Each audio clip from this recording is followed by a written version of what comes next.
Voilà pour cette première partie sur la photographie panoramique. J'espère que ça vous aura donné envie d'aller faire ce type de photo si vous ne l'aviez pas déjà fait. Si vous, justement, débutez, je vous invite à commencer d'abord par faire vos essais à main levée, en mode priorité ouverture, en adaptant un petit peu l'exposition pour éviter les gros écarts. Mais faites des premiers essais, voilà, de manière simple. Je vous ai donné beaucoup de clés. Il y a certaines choses, je pense notamment à l'exposition, qui sont assez pointues.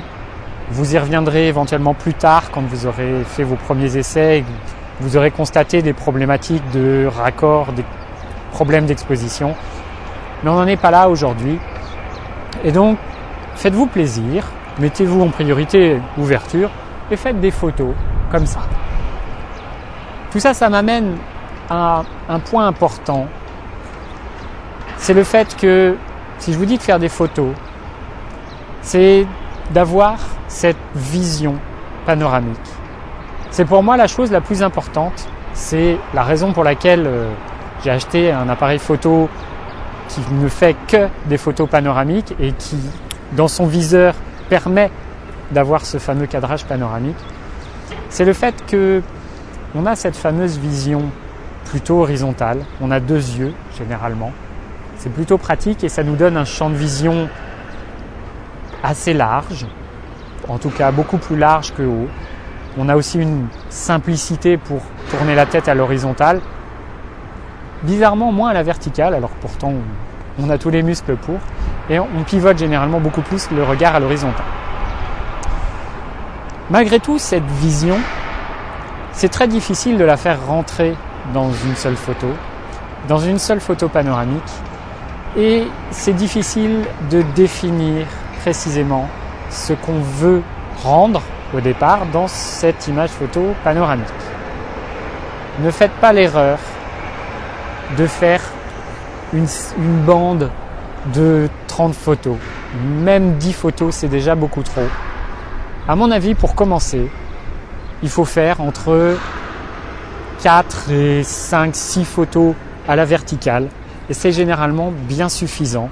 Si vous faites plus de 6 photos, c'est que soit vous aimez avoir des zones de recouvrement très importantes et c'est pas une bonne idée, soit vous faites un panoramique trop large. Quand on fait des panoramiques trop larges, généralement notre sujet est totalement perdu. Derrière moi, j'ai l'arche de la Défense. Si je considère que c'est mon sujet principal et que je veux l'intégrer dans une photo panoramique, il faut lui donner une importance. Il ne faut pas que cette arche soit perdue au milieu d'un décor de 3 km de large, mais c'est plutôt un point clé qui sera positionné précisément dans mon image, en conservant les mêmes règles qu'en photographie de paysage. La règle des tiers, elle s'applique aussi. Ils ne sont pas positionnés aux mêmes endroits, ces fameux tiers, mais ils existent toujours.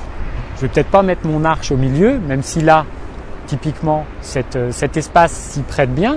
Mais si je me déplace et que je vais 500 mètres plus loin, peut-être que je mettrai mon arche plutôt à gauche de mon image et l'esplanade qui est derrière qui occupe le reste de l'espace.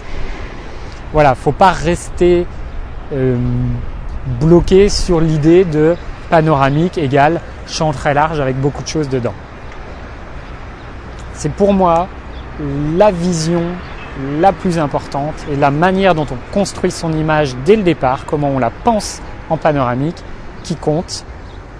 Après, on a les outils techniques qui nous permettent d'y arriver et c'est dans ce sens-là qu'on crée une image et non pas en faisant plein de photos sur un 360 degrés en espérant qu'il en sortira quelque chose de bon.